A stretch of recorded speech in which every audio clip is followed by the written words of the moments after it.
시간이 되었습니다. 우리 다 같이 사도신경으로 신앙 고백하심으로 주일 예배 하나님 앞에 드리십니다. 나는 전능하신 아버지 하나님 천지의 창조주를 믿습니다. 나는 그의 유일하신 아들 우리 주 예수 그리스도를 믿습니다. 그는 성령으로 잉태되어 동정녀 마리아에게서 나시고 본디오 빌라도에게 고난을 받아 십자가에 못 박혀 죽으시고 장사된 지 사흘 만에 죽은 자 가운데서 다시 살아나셨으며 하늘에 오르시어 전능하신 아버지 하나님 우편에 앉아 계시다가 거기로부터 살아있는 자와 죽은 자를 심판하러 오십니다. 나는 성령을 믿으며 거룩한 공교회와 성도의 교제와 죄를 용서받는 것과 몸의 부활과 영생을 믿습니다. 아멘. 찬송가 9장 찬송하십니다.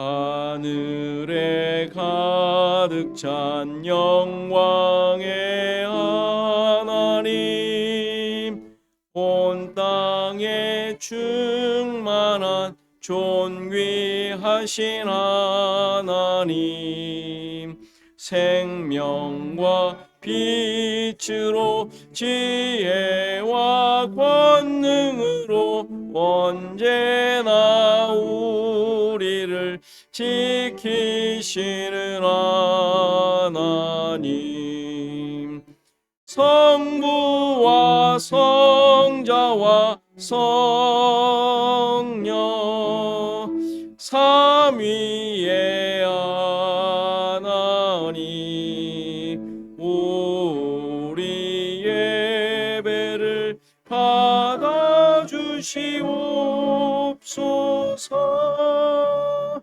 사랑이 넘치는 자비하신 하나님, 은혜가 풍성한 구원의 하나님, 참회의 심령에 평안을 주시옵고 죄악과 허물을 용서하여 주소서. 찬송과 영광과 생명 구원의 하나님, 우리 예배를 받아주시옵소서.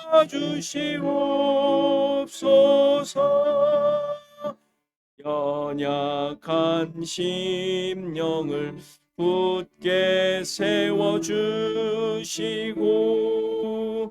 우둔한 마음을 지혜롭게 하시고 주의 뜻 받들어 참되게 살아가며 주 말씀 따라서 용감하게 하소서.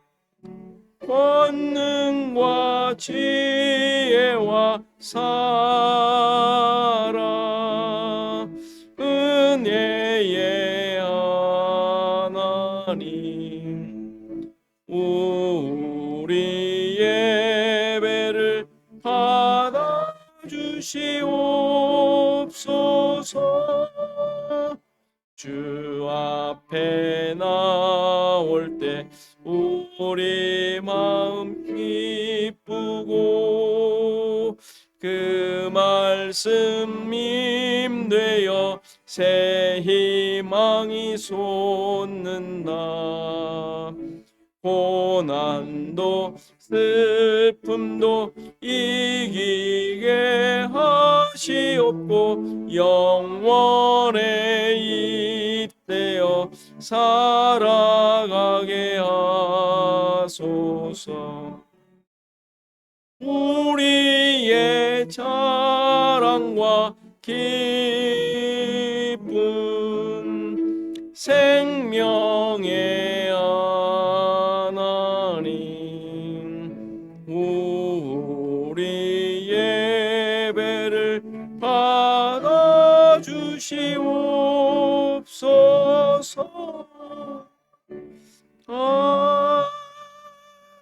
아멘.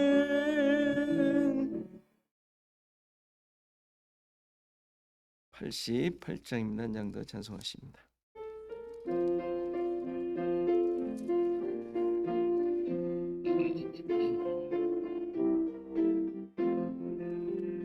내 진정 사모하는 친구가 되시는 구주 예수님은 아름다워라. 산 밑에 백합화요 빛나는 새벽별 주님 영원할 길 아주 없도다. 내 맘이 아플 적에 큰 위로 되시며 나 외로울 때 좋은 친구라. 주는 저 산 밑에 백합 빛나는 새벽별 이 땅 위에 비길 것이 없도다. 내 맘의 모든 염려 이 세상 고락도 주님 항상 같이 하여 주시고 시험을 당할 때에 악마의 계교를 즉시 물리치사 나를 지키네. 온 세상 날 버려도 주 예수 안 버려 끝까지 나를 돌아보시니. 주는 저 산 밑에 백합 빛나는 새벽별 이 땅 위에 비길 것이 없도다. 내 맘을 다하여서 주님을 따르니 길이 길이 나를 사랑하리니. 눈물이 두렵지 않고 창검도 겁없네. 주는 높은 산성 내 방패시라. 내 영혼 먹이시는 그 은혜 누리고 나 친히 주를 뵙기 원하네. 주는 저 산 밑에 백합 빛나는 새벽별 이 땅 위에 비길 것이 없도다.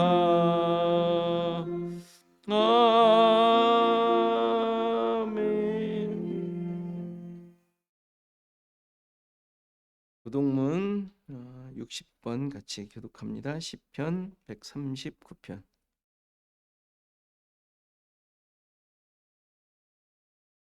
교독하겠습니다. 여호와여 주께서 나를 살펴보셨으므로 나를 아시나이다. 주께서 내가 앉고 일어섬을 아시고 멀리서도 나의 생각을 밝히 아시오. 나의 모든 길과 내가 눕는 것을 살펴보셨으므로 나의 모든 행위를 익히 아시오니 여호와여 내 혀의 말을 알지 못하시는 것이 하나도 없으시니. 내가 주의 영을 떠나 어디로 가며 주의 앞에서 어디로 피하리이까. 내가 하늘에 올라갈지라도 거기 계시며 스올에 내 자리를 펼치 거기 계시나요. 내가 새벽 날개를 치며 바다 끝에 가서 거주할지라도 거기서도 주의 손이 나를 인도하시며 주의 오른손이 나를 붙드시리. 하나님이여 나를 살피사 내 마음을 아시며 나를 시험하사 내 뜻을 아옵소서. 내게 무슨 악한 행위가 있나 보시고 나를 영원한 길로 인도하소서. 아멘. 시간 우리 함께 기도하는 시간 같습니다. 우리 예배를 위해서 또 성도를 위해서 교회 나라를 위해서 잠깐 기도하는 시간 같습니다. 기도하시겠습니다. 하나님 오늘도 주의 은혜로 우리를 이끄시고 주의 선하신 따라 인도하심을 따라 하나님의 주인 되심을 한 마음이 되어 함께 예배하게 하시고 이것이 정말 우리에게 참된 가치입니다. 하나님의 백성으로서 마땅한 자리를 배우니 내주시고 내주시사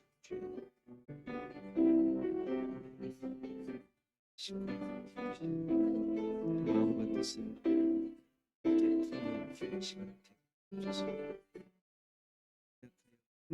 세상의 것들로 내 만족을 채우는 여기서 여전히 속에서 결국 하나님만이 나의 주인이심을 고백하게 하시고 약함을 깊이 깨달아 하나님을 의지하면서 삶을 되게 하옵소서.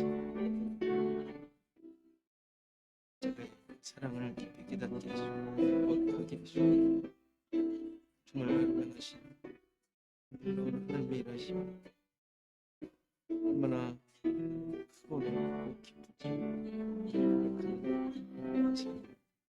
오늘도 예배드리는 우리 모든 시애틀 주원의 부탁해 주시고 그들의 마음과 그들의 모든 삶의 현장 속에 거룩하게 하는 인연을 은혜가 넘치게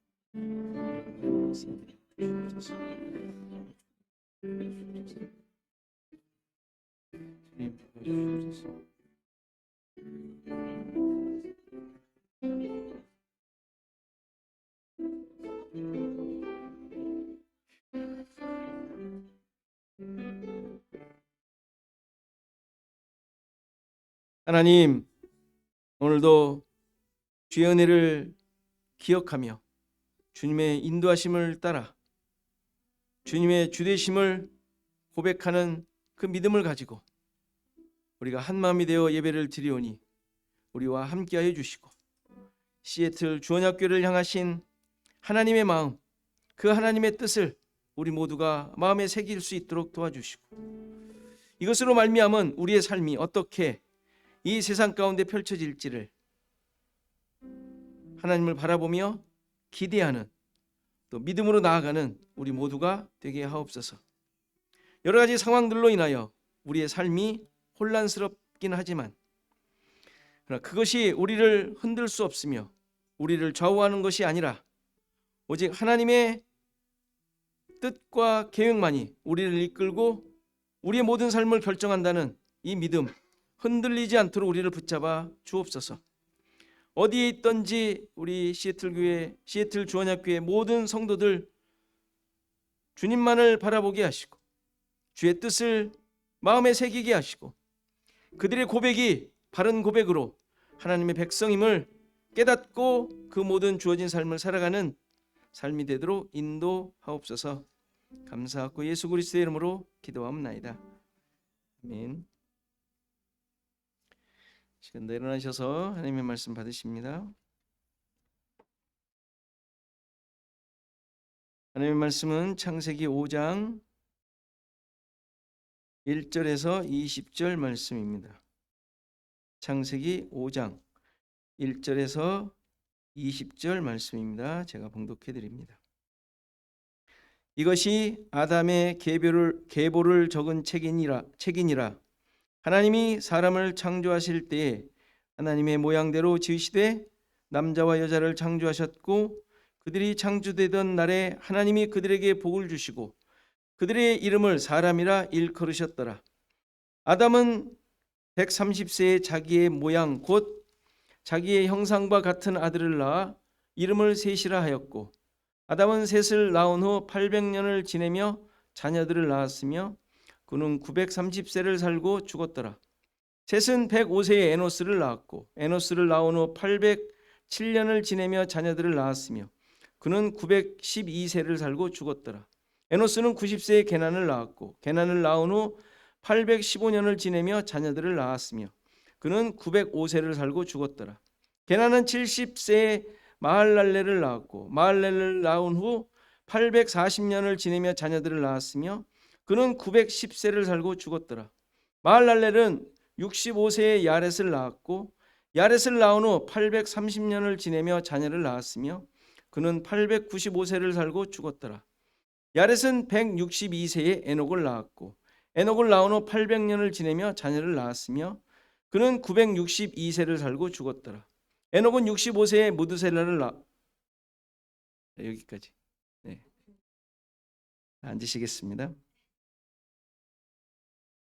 찬송가 182장 찬송하시면서 헌금 봉헌하십니다.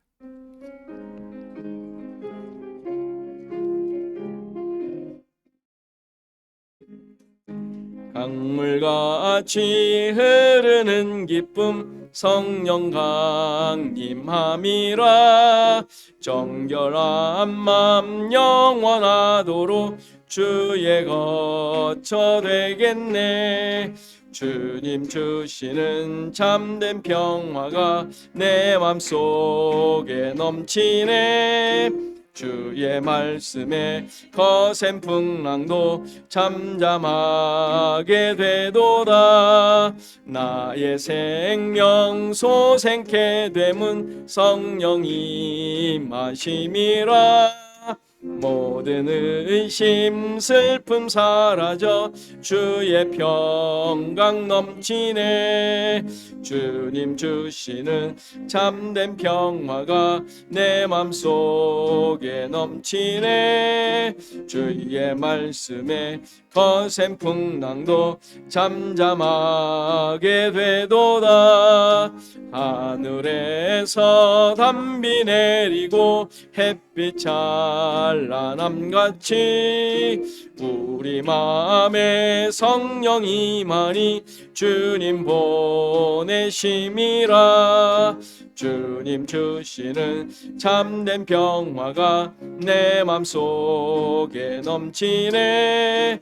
주의 말씀에 거센 풍랑도 잠잠하게 되도다. 생명신에 넘쳐 흘러서 마른 광야 적시니 의의 열매 무르익어서 주수를 기다리네.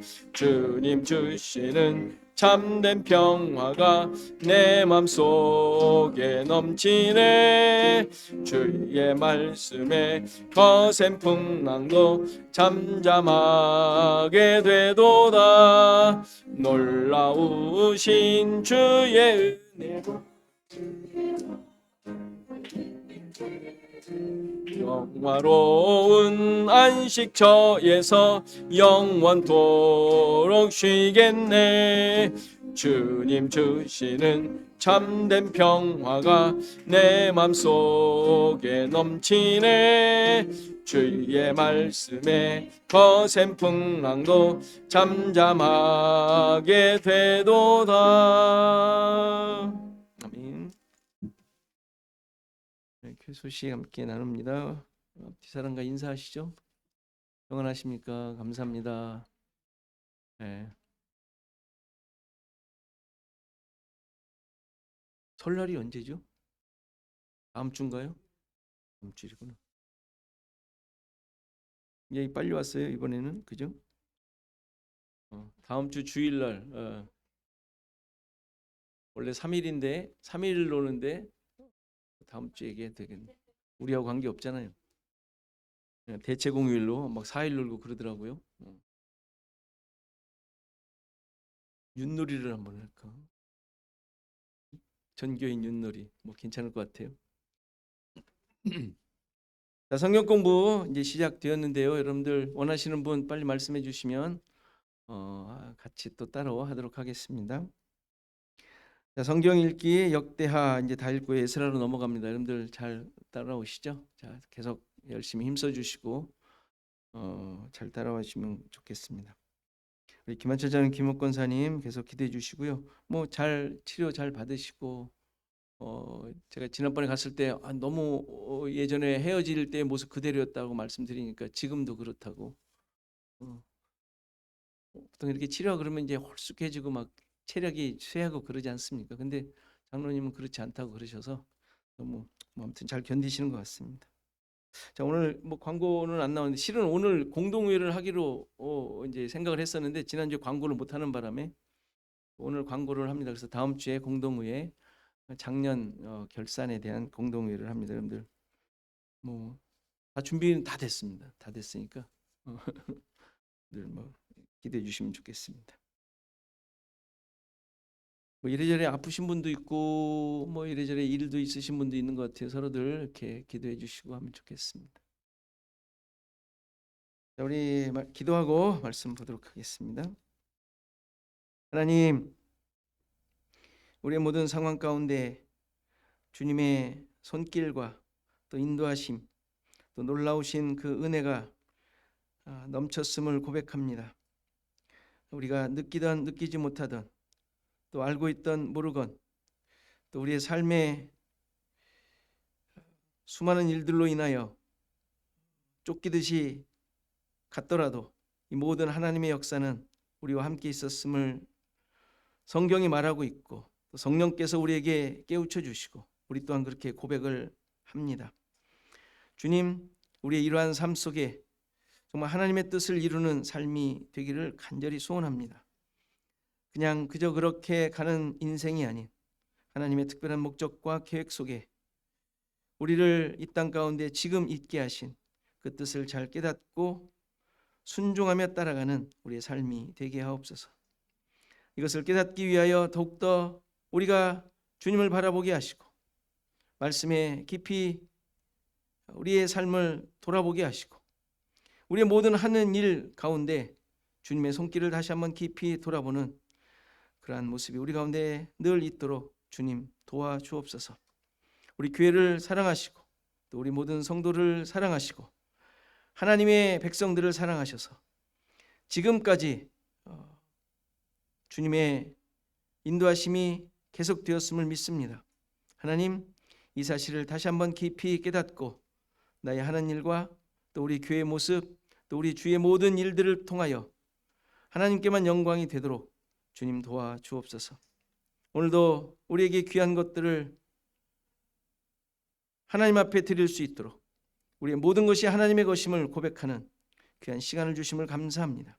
주님, 이러한 고백들이 순간순간 나를 돌아보는 기준이 되게 하시고 또 나를 판단하는 그 길이 되게 하시고 빛이 되게 하셔서 하나님만이 나를 이끌고 있고 예수 그리스도를 통한 구원만이 나에게 있음을 늘 고백하는 우리의 삶이 되도록 인도하옵소서.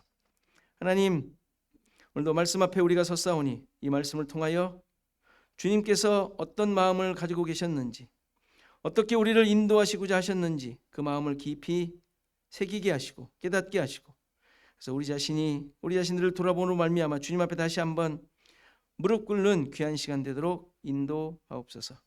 감사하고 예수 그리스도의 이름으로 기도하옵나이다. 아멘.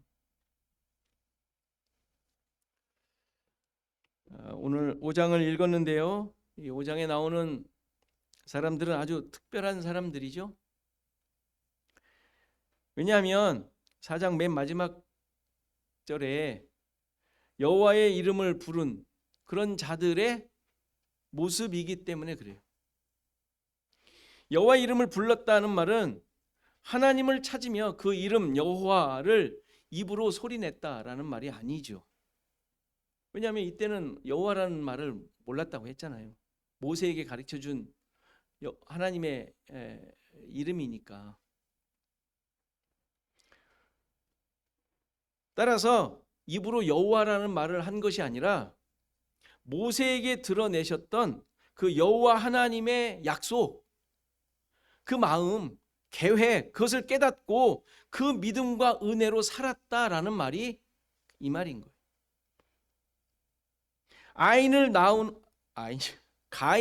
후 여호와를 낳은 것으로 고백했던 하와가 셋을 낳고 가인이 아닌 아벨 대신 다른 씨를 주셨다라고 고백했잖아요. 그렇게 고백할 수 있는 것은 여호와 하나님의 약속이 나의 기준과 나의 바람으로 성취되는 것이 아니라, 그렇게 기대했는데, 그렇게 생각을 했는데, 그게 아니라 아무런 존재 가치가 없는 아벨을 통하여 이루어짐을 깨달았기 때문에 그런 고백을 할 수 있었던 거예요. 하나님의 약속을 깨달으니까 여호와 하나님을 통하여 모세에게 계시하셨던 그 내용들을 품게 되는 거예요. 마음속에 품게 되는 거예요. 고백하게 되는 거죠. 그걸 지금 이렇게 표현하고 있는 거예요. 모세가 쓰면서. 모세만 아는 여호와잖아요. 근데 그때 이 사람들의 삶을 하나님께서 계시로 깨닫게 해주셨잖아요. 모세가 쓰도록. 보니까 이 사람들도 여호와를 깨달았구나. 그걸 지금 증명하고 있는 내용이죠. 그리고 오직 약속을 이루시는 하나님의 그 수고와 일하심으로만 가능하다는 사실을 깨달았기에 그의 후손인 셋도 아들의 이름을 뭐라고 지어요? 에노스. 죽을 수밖에 없는 존재, 병약한 존재, 하나님의 은혜가 아니면 안 되는 존재라는 이름을 짓는단 말이에요. 이름으로 짓는단 말이에요. 이것이 여호와의 이름을 불렀다라는 의미예요. 우리 모두가 그렇죠? 우리 모두도 여호와의 이름을 부르는 자들이. 뭐 궁극적으로는 하나님과 하나 된 자들 아니에요? 그렇죠? 이렇게 여호와의 이름을 부른 자들의 명단이 5장에 지금 소개되고 있어요. 다 이해하시죠? 지금 이런 내용들. 뭐 어려운 내용들 아니지 않습니까? 지금 여기에서도 5장에서도 계보라는 단어가 나오죠. 계보. 이게 2장 4절에 나왔던 하늘과 땅의 내력이라고 했을 때 그 내력과 같은 단어라고 말씀드렸죠. 그렇죠? 족보. 그러니까 하늘과 땅의 내력이라는 말은 창조하신 하나님의 족보, 세상의 족보, 하나님 창조하신 세상의 족보라는 의미란 말이에요. 그런데 이 족보가 무엇을 설명한다 그랬죠?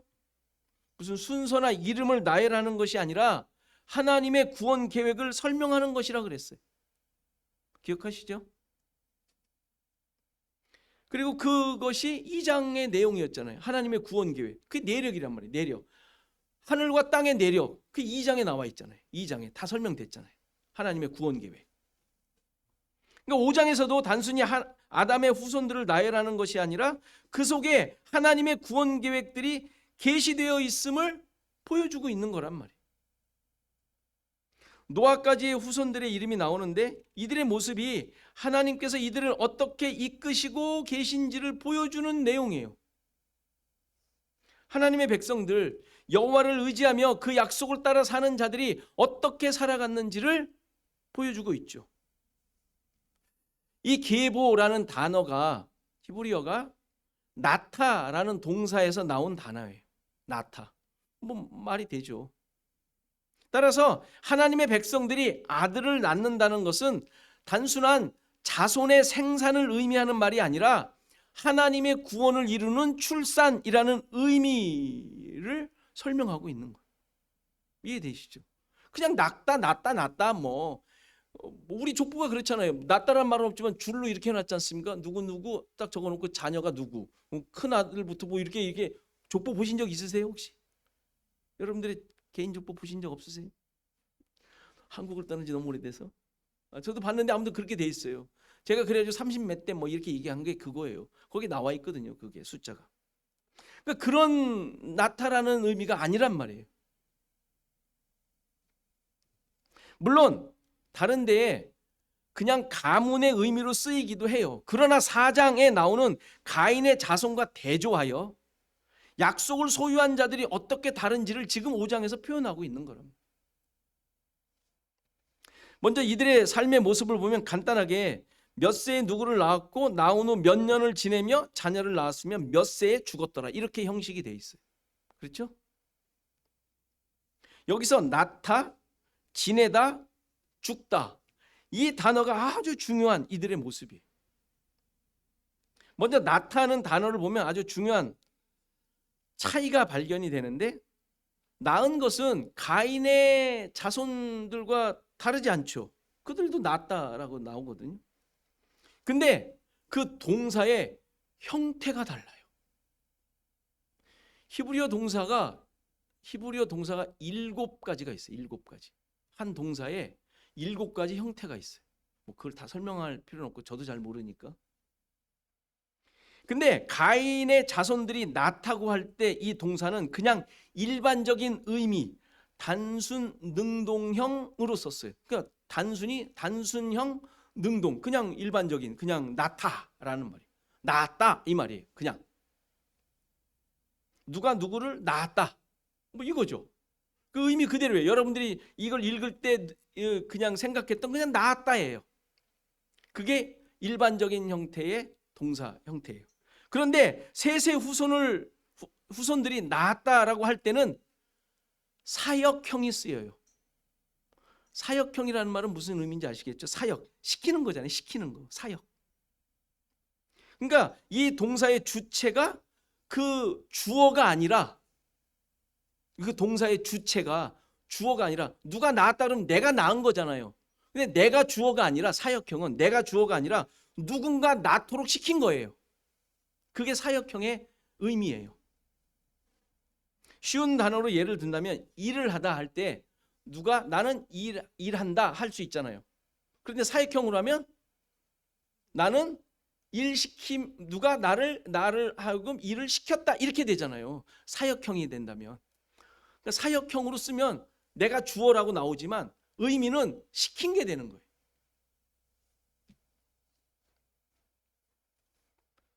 그러니까 죽이다. 그럼 내가 이제 죽였죠. 내가 죽이는 거잖아요. 살인을 하는 거잖아요. 그런데 사역형을 쓰면 죽이도록 시켰다. 청부살인이 되는 거예요. 의미가. 따라서 셋의 자손들이 낳은 것은 그들 스스로 낳은 것이 아니라 낳도록 하나님께서 시켰다라는 의미가 돼요.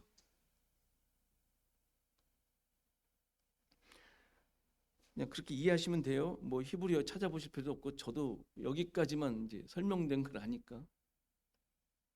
그러니까 이 의미를 포함해서 6절과 8절의 경우를 이렇게 번역할 수 있어요. 6절과 8절을 번역하면 셋은 500세에 에노스를 낳도록 하셨고 에노스를 낳은 후 807년을 지내며 자녀를 낳도록 하셨으며 그는 912세를 살고 죽었더라. 이렇게 해석할 수 있어요. 낳도록 시키셨으며 낳도록 하신 게 누구예요? 하나님. 이렇게 이들이 자녀를 낳은 것은 하나님의 특별한 은혜로 말미암아 약속의 자녀들로 출생하게 된 것임을 말해주고 있죠. 그러니까 하나님께서 일하셨다라는 거예요. 죄인들을 위하여 자녀들이 생기도록 하신 것이죠. 자녀들이 그냥 나면 다 죄인이잖아요. 근데 하나님께서 간섭을 하셨다라는 거예요. 죄인들이 자녀를 낳는데 하나님께서 친히 간섭하셨다라는 거예요. 왜? 그의 백성이니까. 당연한 거 아니겠어요? 여러분과 여러분들의 자녀들이 바로 이렇게 하나님의 일하심으로 이 땅에 존재하게 되었음을 이 족보를 통하여 고백하도록 하시는 거예요. 여러분들도 고백하실 수 있어야 돼요. 여러분들의 자녀들, 나 역시 그렇지만 우리의 자녀 역시 하나님께서 이렇게 시키신 거예요. 낳도록. 저 욕하지 마세요. 자녀들한테. 이런 사실을 깨닫게 될 때 우리와 우리 자신들, 우리 자녀들에 대한 특별한 의미가 생기지 않습니까?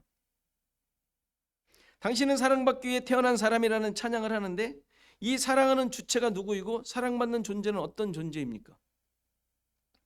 그냥 생각하지 않고 부르게 되면 자신에 대한 연민에 빠지거나 서로가 위로를 받고 평안을 얻으려는 의도밖에 되질 않아요. 그냥 부르면. 그렇잖아요. 그렇죠? 근데 신자들이 사랑을 받는다는 것은 서로 위해 준다고 받는 게 아니죠. 신자들이 사랑을 받는다는 것은 서로 위해 준다고 받는 게 아니잖아요. 알잖아요, 우리는. 하나님의 일하심을 깨닫고 그로 말미암아 얻게 된 나의 정체성이, 나에 대한 정체성이 우리 신자들의 참된 가치잖아요. 하나님으로 말미암아, 하나님이 일하심으로 말미암아 예수 그리스도를 통하여 내가 누구 된 자인지를 깨달을 때 내가 누군지를 깨닫잖아요. 그게 우리의 진짜 가치잖아요. 그렇죠? 누가 위해주고 사랑해주는 것으로 만들어지는 가치가 아니잖아요. 존재가 아니잖아요. 그렇죠? 물론 그러니까 하지 말라는 말 아니에요. 꼭 이런 거는 꼭 토를 달아야 돼. 그것으로 나의 존재가 만들어진 게 아니니까. 아님을 깨달았잖아요. 그런 줄 알았는데, 서로 막 해주고 그러면 힘되고 그런 줄 알았는데, 가만히 우리가 진리를 알다 보니까 아니잖아요. 그걸로 우리 존재가 만들어진 게 아니잖아요. 당연히 이 찬양을 뭐 그래서 하지 말라는 말이 아니에요. 생각하면서 부르자는 거예요. 내가 그를 생각할 때, 그가 나를 생각할 때, 또 그를 생각하는 나를 볼 때, 내가 어떤 존재인지, 그가 어떤 존재인지 생각하며 부르자는 거예요. 손을 내밀고 위해 주는 찬양이 아닌, 나도 하나님의 사랑으로 참된 의미를 깨달았고, 이렇게 하나님의 섬기심과 일하심으로 내 존재가 하늘의 존재가 되었음을 기뻐하며, 그 기쁨을, 그 기쁨의 마음을 함께 나누는 의미로 이 찬양을 불러야 되죠. 그렇죠? 그게 우리의 참된 의미임을 알았으니까. 그런 의미에서 신자들은 하나님의 은혜로, 하나님의 역사로, 하나님의 일하심으로 말미암아 이 세상에 태어난 자들이에요. 그러면 이들이 이 세상에서 어떻게 살아갔을까요? 그것이 바로 지내다는 의미가 보여주는 내용이에요. 이 단어는, 지내다라는 단어는 존재하다, 뭐뭐뭐이다, 뭐뭐뭐 되다, 뭐 있다라는 의미의 단어예요. 그거를 지내다라고 이제 번역을 한 거죠. 근데 이 단어는 앞에서 몇 번 나왔었어요. 1장부터 뭐 되다, 있다 이런 의미로 계속 나왔죠. 그렇죠? 빛이 있으라 하니 있었다. 그게 이 단어예요. 뭐 하나님 명령하신 대로 뭐가 되었다. 그 된 거예요. 그 된 게 이 단어예요. 그러니까 하나님의 말씀에 따라 그대로 존재하게 된 것을 표현하는 단어예요. 그렇죠? 흙으로 사람을 만드시고 코에 생기를 불어넣으시니 생명이 되었죠. 이 되었다라는 말이. 단순히 존재하게 되었다는 말이 아니라 하나님의 역사로, 하나님께서 특별하게 만드신 목적대로 존재하게 된 것을 말해요. 그냥 막 생겨난 게 아니라 하나님의 명령과 뜻과 그 마음이 그대로 표현되어 나타나게 된 거, 이거를 이 단어를 쓰는 거예요. 지내다, 되다, 있다. 이 장에서 남자가 부모를 떠나 그의 아내와 합하여 둘이 한 몸을 이룰지로다. 이게 이 단어예요. 하나님의 뜻과 의도, 계획과 명령에 따라 존재의 의미가 생기게 될 때 이 단어를 사용해서 표현을 해요. 따라서 5장의 족보에 나오는 사람들이 하나님의 특별하신 목적과 뜻에 의해 존재하게 되었다는 말은 가인의 자손과 달리 하나님의 약속이 이들을 이끌고 있으며 생기를 주셔서 살리심을 받은 존재로서 살았다라는 의미를 보여주고 있는 단어예요. 하나님의 은혜로 낳게 된 자들이 이러한 삶을 살아가는 것은 당연한 모습이라고 할 수 있죠. 그렇죠? 하나님의 목적과 뜻에 의해 낳았는데, 이 땅에 나왔는데 그의 삶이 그렇게 살아가는 건 너무도 당연한 모습인 거예요. 흙에서 취해진 티끌인 자들이 살리심을 받아 존재하고 있음을 깨닫고 고백하게 된다면 그는 온전한 하나님의 은혜로 그의 뜻을 따라 살아가는 존재인 거예요. 그렇죠? 뭔가 근사하게 욕도 안 하고 거룩하게 뭐 이렇게 살아가는 게 그게 아니라, 물론 그런 삶도 따라올 수도 있겠죠. 그런 것이 무슨 하나님의 백성, 야 역시 쟤는 하나님의 백성 맞아, 이렇게 인정받는 그게 아니라 내가 누구인지 깨닫고 하나님께서 무엇을 원하시는지를 깨닫고 그것을 고백한다면 그는 온전한 하나님의 은혜로 그의 뜻을 따라 살아가는 존재인 거예요. 이것을 살아있는 육체, 생령, 살아있는 생명이라고 표현한 것이죠. 그게 여호와의 이름을 부른 자들인 거예요. 여호와의 이름을 부른 자들. 그리고 이들이 이 땅에서 사는 것을 바로 이렇게 지낸다 라고 표현하고 있는 것이죠. 당연히 가인의 자손들 족보에는 이 용어가 쓰일 수 없는 거예요. 낳은 것도 하나님의 은혜가 아니기에 그들의 삶 역시 하나님의 뜻을 이루는 것이 아니고 생명을 가지고 사는 삶이 아닌 것이죠. 그래서 그들은 지냈다라는 말이 없어요. 그들 역시 900년을 살았을 것입니다. 아니에요. 그들은 100살 살았을 거예요. 이러실 거예요? 아니요. 그때는 다 900살 살았을 거예요. 뭐 정말 900살인지 아닌지 우리는 뭐 성경을 통해서만 아니까. 어쨌건 그들과 동등하게, 지금 하나님의 백성들과 동등하게 살았을 것입니다. 수명은. 그러나 그들의 연수는 그들에게 전혀 의미가 없는 연수인 거죠. 앞서서 계절과 날과 해, 연수가 징조를 이루게 하시겠다 그랬죠. 그러니까 생명을 가진 자들은 그것들이 징조가 돼요. 징조가 뭐라 그랬어요?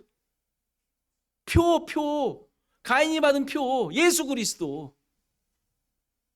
그거를 드러내는 것이 되지만 생명을 가진 자들은 연수가, 연이, 해가, 이열이, 그죠? 생명이 없는 자들에게는 그 연수가, 수명이, 사는 날들이 징조가 아닌 거예요. 그들에게는 의미가 없는 거죠.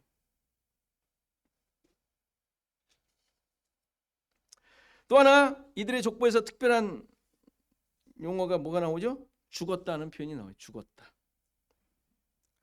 죽었다는 사실이 무슨 의미가 있을까요? 뭐 평범한 기록 아니에요? 죽었다. 뭐 다 죽지 않아요? 뭐 메시지 죽었다. 뭐 너무 당연한 평범한 표현일 수 있습니다. 그런데 이 단어 역시 가인의 족보에는 나오지 않고 오직 셋의 후손을 소개할 때만 나옵니다. 의미가 있다는 얘기이지 않겠어요? 죽었다는 사실이 무슨 대수일까요? 당연히 대수입니다. 대수가 무슨 말인지 아시죠? 중요한 일. 대수라고 그래요. 아주 중요한 단어예요. 이 단어는 선악지식의 나무를 먹는 날에는 반드시 죽으리라고 하셨을 때 그 죽음을 의미하는 단어예요. 일반적인 죽음을 의미하기도 하지만 여기서는 그러한 의미로 쓰인 것이 아니에요. 왜냐하면 선악지식의 나무를 먹었지만 그들은 죽지 않았잖아요. 그럼 하나님께서 거짓을 말씀하신 거예요? 그냥 뭐 엄포, 겁을 주시려고 말씀하신 것일까요? 당연히 아니죠. 선악지식의 나무를 먹은 아담은 분명히 죽었다고 성경은 말하고 있죠. 그래서 이것을 다른 말로 영적인 죽음이라고 말하기도 합니다. 물론 그런 의미로 생각할 수도 있지만 온전한 설명이 아니에요.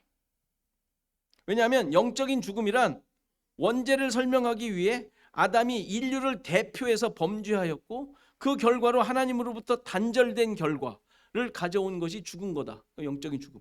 이런 것으로 이해하기 때문이죠. 이건 좀 부족해요. 그런데 아담이 죽을 것이라고 하신 말씀은 육적으로 혹은 영적으로 죽는 죽음이 아니라 하나님의 계획하신 죽음, 하나님이 계획하신 죽음, 구원을 이루시기 위한 죽음을 맞이하게 될 것이라는 의미였던 거예요. 이미 앞에서 다 했던 거예요. 2장 17절 할 때. 따라서 이 죽음에 대한 경고는 엄포나 협박으로 하신 것이 아니라 그렇게 죽어야만 한다는 하나님의 명령이었죠. 하나님의 명령. 이 죽음은 그런 의미의 단어. 그리고 이 죽음의 모습에 대해서 어떻게 설명이 되었죠? 뒤에 계속해서 에덴 동산에서 내보내시고 근원된 땅을 갈게 하시죠. 그게 죽음의 모습인 거예요. 그 죽게 될 것이라는, 죽으리라는 그 말씀의 내용이 그 다음에 설명되는 내용이잖아요. 근데 그 모습이 평생 땅이 저주를 받아서 수고해야 소산을 먹게 된 것으로 얘기하잖아요. 그 모습이 땅을 가는 게. 왜냐하면 땅이 저주를 받아서 뭐 가시덤불과 엉겅퀴를 내고 그리고 이제 흙으로 돌아가게 될 것이라고 말씀하신 거잖아요. 이게 그에게 말씀하신 죽음의 내용이란 말이에요. 죽음의 내용. 그런데 이 아담에게 내린 이 저주의 내용이 누구의 이야기였어요? 예수 그리스도에 대한 이야기였잖아요. 너 이제 고생이나 뭐 해라 뭐 하면서 내보낸 그런 저주가 아니라 그가 땅을 갈고 근본된 흙으로 돌아가게 되는 이 내용이 예수 그리스도의 구원을 설명하는 내용이었단 말이에요. 하나님의 일하심, 하나님의 수고와 열심에 대한 내용이었단 말이에요. 그게. 따라서 이 죽음은 단순한 인간의 죽음을 말하는 것이 아니라 하나님의 뜻과 인도하심 가운데 일어나는 구원을 향한 죽음인 거예요. 우리가 이제 잘 이해하는 말로는 이거죠. 예수 그리스도의 성육신을 의미하는 죽음인 거예요. 성육신. 하나님의 죽으심이에요. 하나님의 죽으심. 자기를 포기하고 죄인이 되어 십자가에서 죽으시는 죽음. 그 죽음이 다 연결되어 있는 거예요. 죽음. 이러한 죽음이 바로 셋의 후손들에게서 계속되고 있음을 보여주고 있는 거예요. 하나님께서 은혜로 이 땅에 나게 하시고 또 지내게 하시고 자신들의 존재가 어떤 존재인지를 죽음으로써 분명하게 드러내는 모습이죠. 자기 부인의 죽음이며 하나님의 은혜로 사는 자임을 증명하는 죽음인 거예요. 빨리 벗어나셔야 돼요. 육체적인 죽음, 몇 살에 죽는 그 죽음을 얘기하는 게 아니에요. 거기서 지금 벗어나셔서 이해하셔야 돼요. 따라서 가인의 후손들에게는 그들의 삶을 스스로의 힘으로 살아간 모습만 나올 뿐이죠. 그들의 죽음은 기록되지 않습니다. 왜? 그들은 죽은 자의 삶이 아니니까. 이렇게 죽은 자의 삶이 아니니까. 자기만을 위해서 산 자의 삶이니까 죽었다는 표현이 나오지 않는 거예요. 세상에서 그들은 산 자로 존재했어요.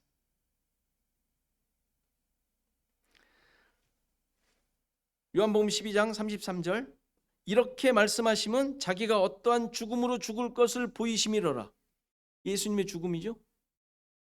설명하신 내용 중에 자기가 어떠한 죽음으로 죽을 것을 보이심이라. 이 죽음이 무슨 죽음이었어요? 그냥 33세의 요절하는 죽음을 얘기하는 게 아니잖아요. 육체적인 죽음을 얘기하는 게 아니잖아요. 그 죽음을 얘기하는 거예요. 지금 로마서 6장 5절 만일 우리가 그의 죽으심과 같은 모양으로 연합한 자가 되었으면 이게 무슨 말이에요? 그의 죽으심과 같은 모양으로 연합한 자가 되었대요. 무슨 말이에요? 우리가 그와 똑같이 죽는다는 것을 얘기하는 거죠. 또한 그의 부활과 같은 모양으로 연합한 자가 되라. 똑같이 부활된다는 이야기죠. 여기서 예수님의 죽으시려는 죽음이 바로 아담에게 죽으리라고 하셨던 그 죽음이죠.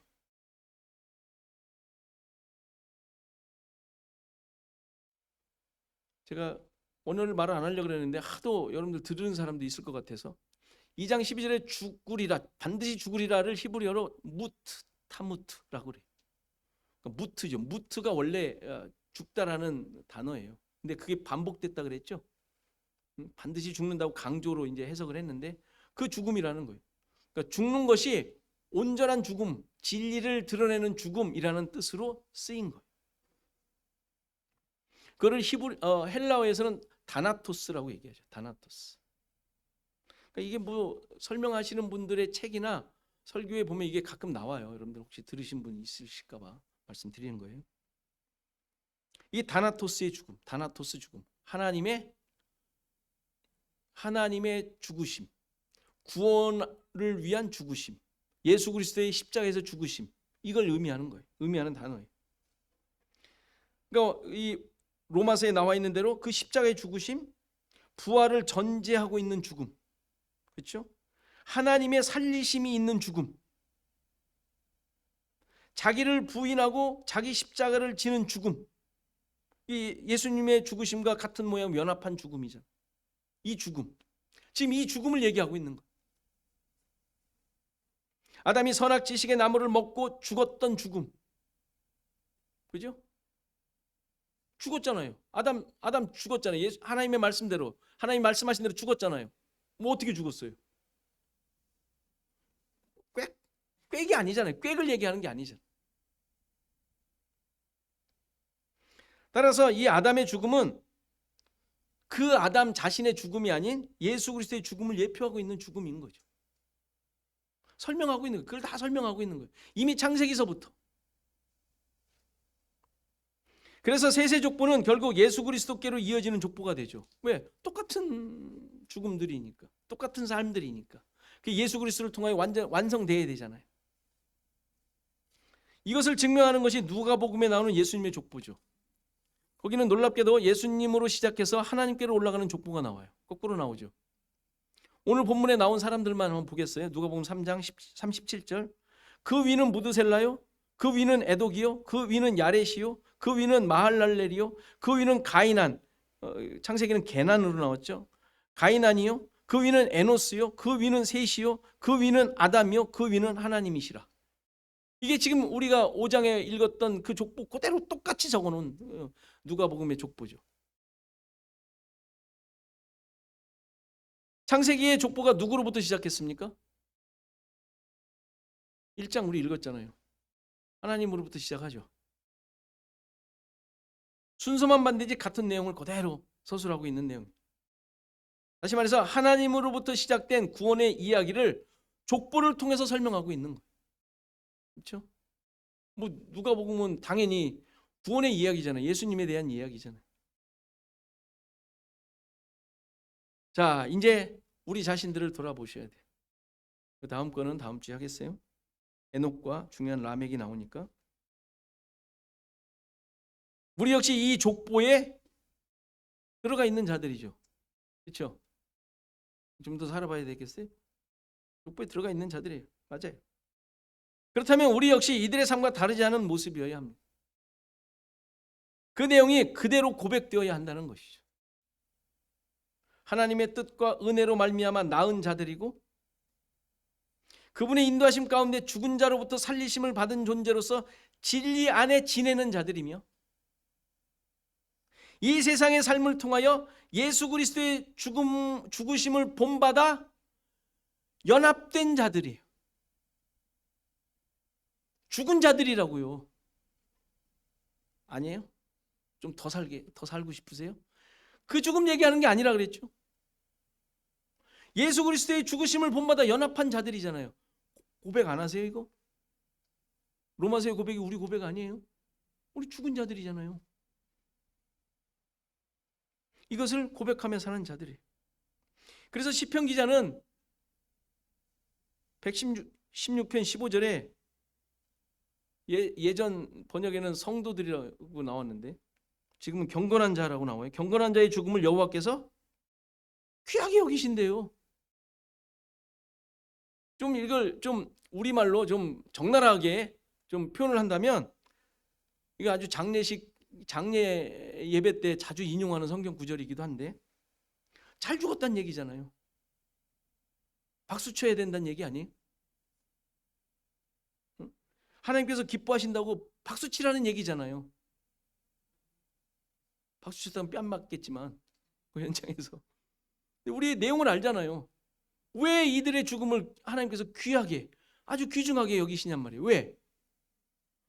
자기 백성이 죽어서 하나님과 함께하는 실질적인 이거는 뭐 진짜 지금 우리가 지금 느끼는 것과는 비교할 수 없는 얼굴과 얼굴을 맞대는 사건이 벌어지는데 하나님께서 안 좋아하시겠어요?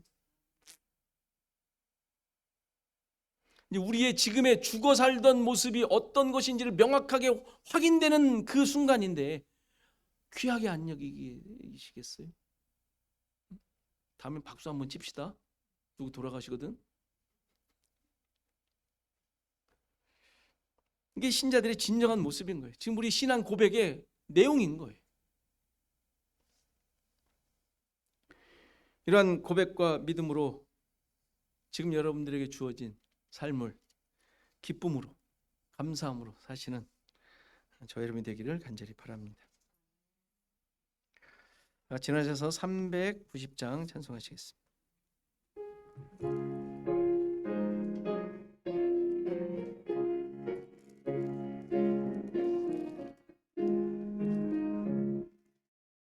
예수가 거느리시니 즐겁고 평안하구나. 주야의 자고 깨는 것 예수가 거느리시네. 주 날 항상 돌보시고 날 친히 거느리시네. 주 날 항상 돌보시고 날 친히 거느리시네. 때때로 괴로움 당하면 때때로 기쁨 누리네. 풍파 중에 지키시고 평안히 인도하시네. 주 날 항상 돌보시고 날 친히 거느리시네. 주 날 항상 돌보시고 날 친히 거느리시네. 내 주의 손을 붙잡고 천국에 올라가겠네. 괴로우나 즐거우나 예수가 거느리시네. 주 날 항상 돌보시고 날 친히 거느리시네. 주 날 항상 돌보시고 날 친히 거느리시네.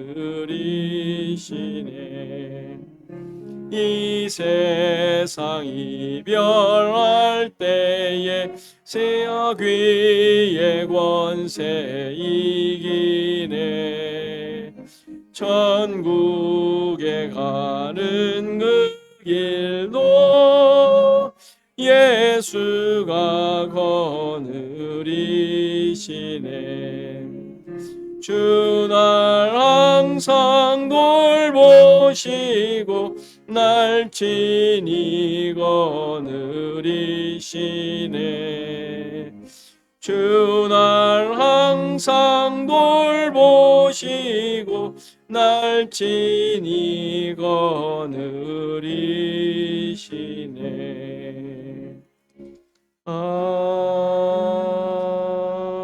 아멘. 우리 말씀 생각하며 잠깐 기도합니다. 내 전 인생이 하나님의 주권으로 이루어짐을 고백하게 하소서. 나를 통하여 예수 그리스도의 삶이 드러나게 하소서 기도하시고, 김한철 장로님, 김용옥 권사님, 김용자 권사님, 장수명 장님, 장장진 권사님, 또 이렇게 아프신 분들을 위해서 이 시간 다 같이 기도하시겠습니다. 하나님 감사합니다. 우리의 삶을 다시 한번 깊이 돌아봅니다. 내가 무엇을 쫓고 있고 무엇을 기준으로 살아가고 있는지. 하나님의 백성, 하나님의 은혜로 태어난 자들, 하나님의 선하신 목적과 뜻을 쫓아 이 땅에 살아가고 있는 하나님의 백성들의 삶, 하나님 또한 그들의 죽음이 어떠한 죽음인지 다시 한번 깊이 깨닫게 하시고, 정말 그것이 우리의 참된 하나님의 백성의 참된 모습임을 또 깨닫게 하시니 감사합니다. 그들의 삶 속에 정말 이 놀라운 진리를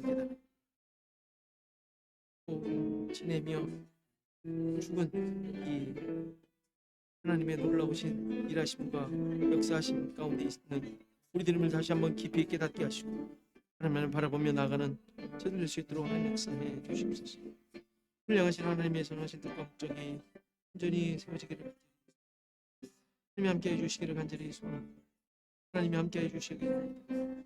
하나님, 우리의 생각이 너무나도 짧고 아버지 하나님 정말 말씀 안에 잊지 못하고 온전히 아버지 하나님의 뜻을 이루지 못하는 연약한 우리 가운데 있습니다. 도와주시옵소서. 도와주시옵소서. 하나님의 주권과 하나님의 인도하심 속에 있습니다. 다시 한번 깊이 깨닫게 하옵소서. 하신 하나님의 뜻과 하늘 바라볼 수 있는 자들이 될 수 있도록 주님 역사해 주시옵소서. 주님 아버지 하나님, 우리를 향하여 가시는 것들을 바라보게 하여 주시옵소서.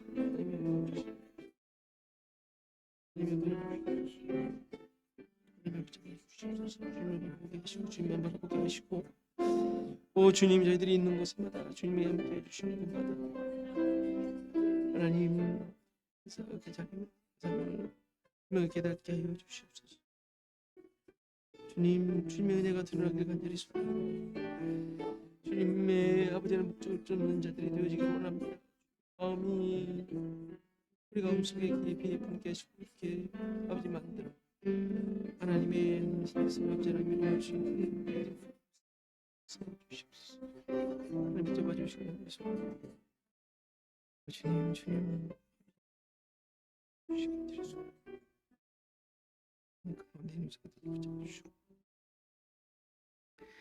하나님 아버지 감사합니다. 우리 이 땅에 존재하게 하시고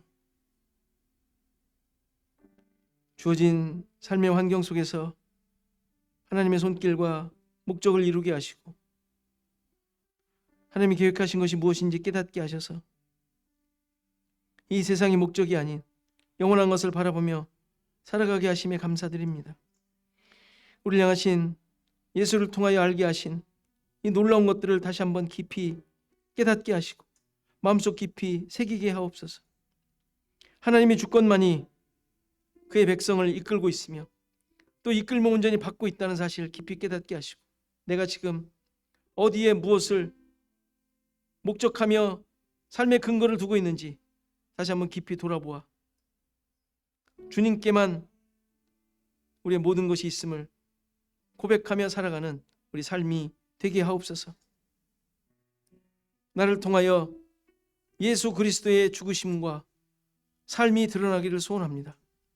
그렇게 연합된 자로 우리를 부르셨습니다. 그렇게 깨닫게 하셨습니다. 하나님, 이것이 진정 우리의 삶에 분명하게 드러나게 하옵소서.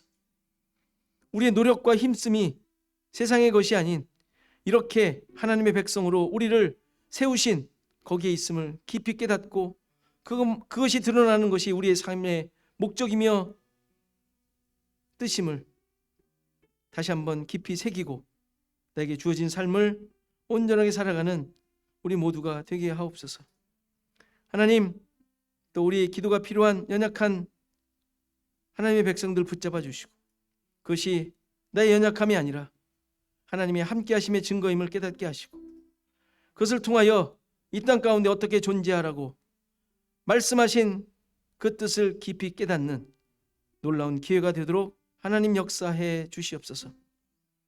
아버지 하나님, 다시 한번 이 나라의 민족 또 그곳에 있는 수많은 하나님의 백성들 붙잡아 주시기를 간절히 소원합니다. 주님, 이 세상은 하나님을 대항하며 하나님의 뜻을 벗어나 살아가려고 하지만 그러나 그 가운데 있는 하나님의 백성을 통하여 그 뜻이 무엇인지를 드러내시는 줄 믿사오니 하나님 우리를 사용하여 주시고 우리 또한 순종하게 하시고 정말 그곳에 처한 수많은 하나님 백성들을 세우셔서 주님의 모습을 잘 드러내도록 하나님 역사해 주시옵소서. 다시 한번 시애틀 주언약교회 또 교회에 속한 우리 성도들 또 그들이 처해 있는 모든 가정과 삶의 환경들 주님께서 강하게 역사해 주시고 함께하여 주시고 하나가 되게 하시고 주님만을 바라보게 하셔서 이 시대를 향한 또 이 시대에 해야 될 모든 일들을 통하여 하나님의 뜻을 드러내는 교회와 성도들 되게 하옵소서.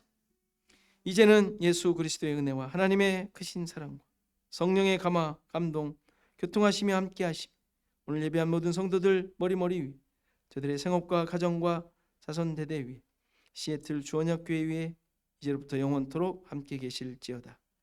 아멘.